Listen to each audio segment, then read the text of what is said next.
മഹാഭാരതം ആദിപർവം, സഭാപർവം, വനപർവം, വിരാടപർവം, ഉദ്യോഗപർവം, ഭീഷ്മപർവം, ദ്രോണപർവം, കർണപർവം, ശല്യപർവവും കഴിഞ്ഞ് സൗഭക്തിക പർവത്തിലെ പാണ്ഡവപക്ഷ ദുർവിധിയും കൃപന്റെ ഉപദേശവും അശ്വത്ഥാമാവിന്റെ പ്രതികാരോവേശവും ദ്രൗണിയുടെ രുദ്രസഹായവും ദൃഷ്ടദ്യുമ്ന വധവും ദുര്യോധനന്റെ മരണവും യുധിഷ്ഠിരാദികളുടെ വിലാപവും ദ്രൗണിയെ തേടിപ്പോയ ഭീമന്റെ കഥയും ബ്രഹ്മശിരസ എന്ന അസ്ത്രം ഉപയോഗിച്ച ദ്രൗണിയുടെ കഥയും കഴിഞ്ഞ് കൃഷ്ണശാപവും കൊണ്ടാണ് സൗഭക്തിക പർവം സമാപിച്ചത്. ഇനി മഹാഭാരതത്തിലെ അടുത്ത പർവമാണ് സ്ത്രീപർവം. തുടരുന്നു. ദുര്യോധനന്റെ മരണവാർത്ത കേട്ടപ്പോൾ ധൃതരാഷ്ട്രൻ ബോധമറ്റ് നിലം പതിച്ചു. പരിജനങ്ങൾ അദ്ദേഹത്തെ പരിചരിച്ചു. പ്രജ്ഞയുണർന്നപ്പോൾ അദ്ദേഹം കഠിനമായി നിലവിളിക്കുവാൻ തുടങ്ങി. കഴിഞ്ഞ കാലത്ത് താൻ ചെയ്ത പല തെറ്റുകളും അനുസ്മരിക്കുകയും പശ്ചാത്താപിക്കുകയും ചെയ്തു. ഭീഷ്മർ, ദ്രോണർ, വിതുരർ, കൃഷ്ണൻ തുടങ്ങിയവരുടെ ഉപദേശങ്ങളെ സ്വീകരിക്കാതിരുന്നതിനാൽ അദ്ദേഹം തന്നെത്താൻ ശപിച്ചു.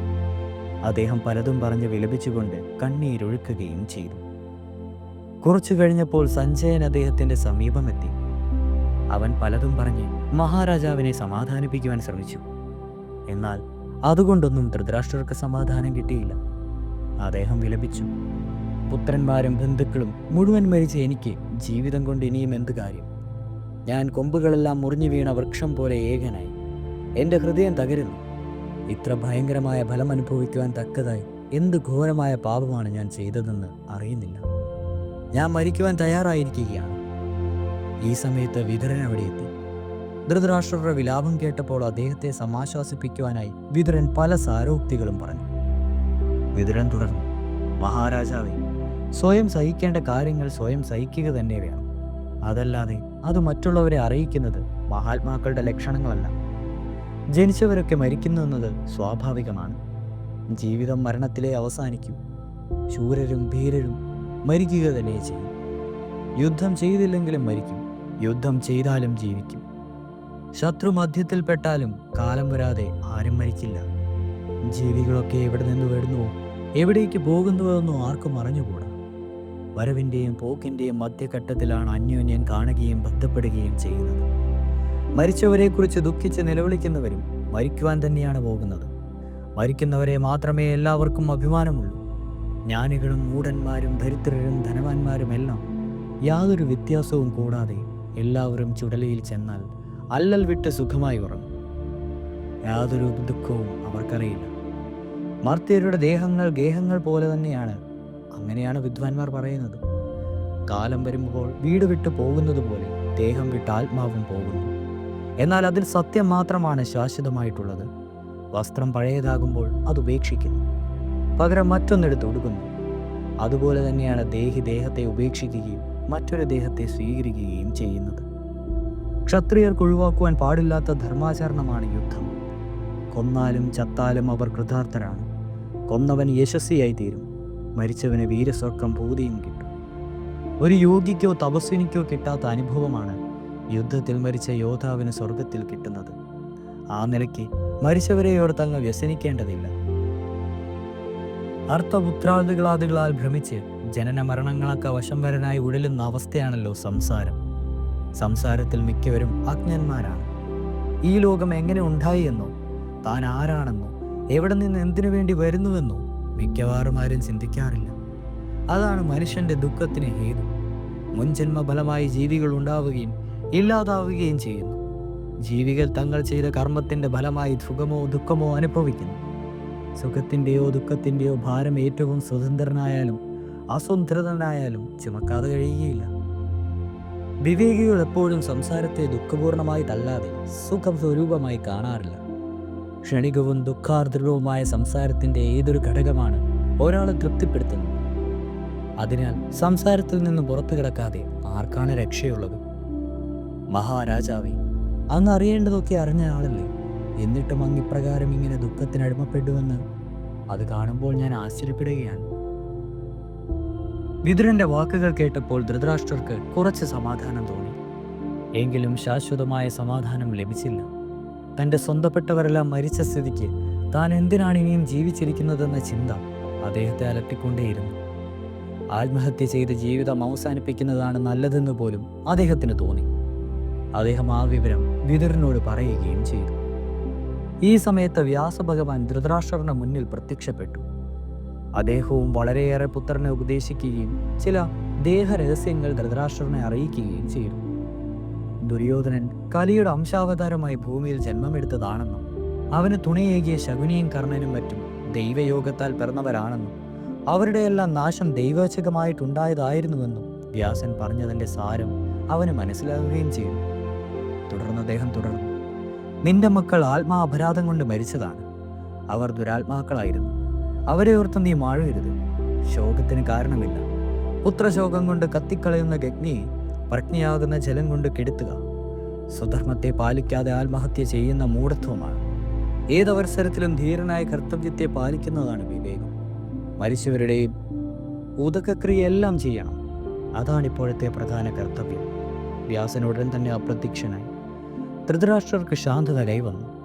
അദ്ദേഹം സമാധാന ചിത്തനായി ആത്മഹത്യാ ചിന്ത കൈവെടിഞ്ഞ് മരിച്ചവരുടെ ശേഷക്രിയകൾ ചെയ്യുവാനായി പോർക്കളത്തിലേക്ക് പോകുവാൻ ഉരുമ്പിട്ടു. സ്ത്രീ ജനങ്ങളെയെല്ലാം കൂട്ടി കുരുക്ഷേത്രത്തിലേക്ക് പോകുന്നതിനുള്ള വാഹനങ്ങൾ തയ്യാറാക്കുവാൻ ആജ്ഞാപിച്ചു. യുദ്ധഭൂമിയിലേക്ക് പോകുന്നതിനുള്ള വാഹനങ്ങൾ തയ്യാറാക്കപ്പെട്ടു. ഗാന്ധാരി, കുന്തിദേവി തുടങ്ങിയ സ്ത്രീകളെല്ലാം പുറപ്പെടുവാൻ കൽപ്പനയായി. അവർ ആഭരണങ്ങളെല്ലാം പൊട്ടിച്ചെറിഞ്ഞ് തലമുടി അഴിച്ചിട്ട് ഒറ്റ വസ്ത്രം ധരിച്ച് മാറത്തടിച്ച് നിലവിളിച്ചുകൊണ്ട് രാജകൊട്ടാരത്തിൻ്റെ പുരോഭാഗത്തെത്തി. വിതുരൻ അവരെയൊക്കെ സ്വാന്തന വാക്കുകൾ പറഞ്ഞ് കഴിയുന്നിടത്തോളം സമാധാനിപ്പിച്ചുകൊണ്ടേയിരുന്നു. വിധവകളും അനാഥകരമായി തീർന്ന അവർ ഒന്നുകൊണ്ടും സമാധാനിപ്പിക്കുവാൻ കഴിഞ്ഞില്ല. അവർ ഉച്ചത്തിൽ നിലവിളിക്കുകയും കണ്ണുനീർ പൊഴിക്കുകയും ചെയ്തു. വമ്പിച്ച വിലാപയാത്രയായിട്ടാണ് എല്ലാവരും കുരുക്ഷേത്രത്തിലേക്ക് യാത്രയായത്. രാജകൊട്ടാരത്തിന് പുറത്തിറങ്ങാതെ സുഖലോലുപുകളായി രമ്യഹർമ്മങ്ങളിൽ മാത്രം കഴിഞ്ഞിരുന്ന രാജ്ഞിമാരുടെയും കുട്ടികളുടെയും ആർത്തരോദനം പുരവാസികളുടെ എല്ലാം കരളലിയിച്ചു. അവരുടെ വിലാപയാത്രയിൽ പങ്കുകൊണ്ടു. യുദ്ധകാര്യങ്ങളെല്ലാം അവസാനിപ്പിച്ച് ഹസ്തിനാപുരിയിലേക്ക് പുറപ്പെടുവാൻ യുധിഷ്ഠിരാദികൾ സന്നദ്ധരായി. അപ്പോഴാണ് ധൃതരാഷ്ട്രരും ഗാന്ധാരിയും കുന്തിയും മറ്റും യുദ്ധകളത്തിലേക്ക് വരുന്നുവെന്ന് ധർമ്മരാജാവ് അറിഞ്ഞത്. ഉടൻ തന്നെ പാണ്ഡവന്മാരും കൃഷ്ണനും പാഞ്ചാലിയും മറ്റ് പാഞ്ചാലി സ്ത്രീകളും യുയുത്സുവും യുയോധാമനും മറ്റും ചേർന്ന് ഈ ധൃതരാഷ്ട്രയെയും സംഘത്തെയും എതിരേൽക്കുന്നതിനായി ഗംഗാതീരത്തേക്ക് പോയി.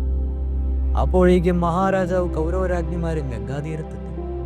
അവർ അപ്പോഴും വിലപിച്ചുകൊണ്ടിരുന്ന അവരുടെ വിലാപം ഗംഗാതീരത്തെ ശബ്ദമയനമാക്കി. ഹേ ധർമ്മരാജാവേ, നിന്റെ ധർമ്മജ്ഞത്വം എവിടെ പോയി? ഭ്രാതാക്കളെയും ഗുരുക്കന്മാരെയും ഒക്കെ നിഷ്കരണം വധിച്ചവനല്ലേ നീ? ഭീഷ്മരെയും ദ്രോണയും ഒക്കെ കൊല്ലിച്ച നിന്റെ ഹൃദയത്തിൽ കാഠിന്യം കടുപ്പം തന്നെ. ഇവരെയൊക്കെ നശിച്ചിട്ട് നിനക്ക് എന്തിനാണ് ഈ രാജ്യം? അഭിമന്യുവും പാഞ്ചാലിയ പുത്രന്മാരും ഇല്ലാതെ നീ എങ്ങനെ സന്തോഷിക്കുന്നു? ഇപ്രകാരം ഓരോന്ന് പറഞ്ഞ് സ്ത്രീകൾ വിലപിക്കുന്നുണ്ടായിരുന്നു. ഇതെല്ലാം കേട്ടപ്പോൾ ധർമ്മപുത്രൻ വിഷണ്ണനായി.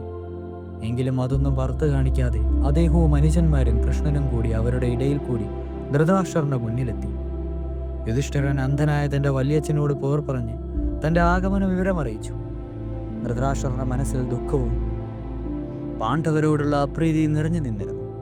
എങ്കിലും അദ്ദേഹം യുധിഷ്ഠിരനെ പുൽകുകയും തഴുകുകയും ചെയ്തു.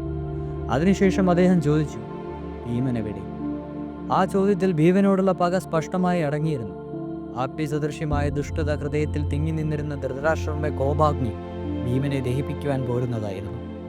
ഇത് മനസ്സിലാക്കിയ കേശവൻ ഭീമനെ പിടിച്ച് പുറകോട്ട് മാറ്റിയിട്ട് ഇരുമ്പുകൊണ്ടുണ്ടാക്കിയ ഭീമന്റെ ഒരു രൂപം ധൃതരാഷ്ട്രന്റെ മുന്നിലേക്ക് നീക്കി വെച്ചു. എന്താണ് സംഭവിക്കുവാൻ പോകുന്നതെന്ന് നേരത്തെ തന്നെ അറിയാമായിരുന്ന കൃഷ്ണൻ ഭീമന്റെ ഇരുമ്പ് പ്രതിമ കൊണ്ടുവന്ന് മുൻകൂട്ടി തയ്യാറാക്കി വെച്ചിരുന്നു. ധൃതരാഷ്ട്രൻ ആ കാരിരുമ്പ് പ്രതിമ ഇരു കൈകളിലും ചേർത്ത് കഠിനമായി അമർത്തി പുൽകി. പ്രതിമ പല കഷ്ണങ്ങളായി ഉടഞ്ഞു. 10,000 ആനയുടെ ശക്തിയുള്ളവനായ മഹാശക്തൻ ഭീമനാണെന്ന് വിചാരിച്ച ആ കാരിരുമ്പ് പ്രതിമ ബലമായി അമർത്തി ഉടച്ചപ്പോൾ അദ്ദേഹത്തിൻ്റെ മാറുപൊട്ടി രക്തമൊലിക്കുകയും അദ്ദേഹത്തിന് മോഹാലസ്യം ഉണ്ടാവുകയും ചെയ്തു. അടുത്തുണ്ടായിരുന്ന സഞ്ജയൻ ഉടൻ തന്നെ ധൃതരാഷ്ട്രരെ താങ്ങി. അല്പനേരത്തിന് ശേഷം അദ്ദേഹം മോഹാലസ്യം വിട്ടപ്പോൾ സഞ്ജയൻ പറഞ്ഞു, മഹാരാജാവേ, അങ്ങിപ്രകാരം ചെയ്യരുതായിരുന്നു. ഇത് കഷ്ടമായി പോയി. ഭീമൻ മരിച്ചുവെന്നാണ് ധൃതരാഷ്ട്രർ വിചാരിച്ചത്. അപ്പോൾ അദ്ദേഹത്തിന് കുണ്ഠിതം തോന്നി. പശ്ചാത്താപിച്ചുകൊണ്ട് അയ്യോ ഭീമ എന്ന് നിലവിളിച്ചു.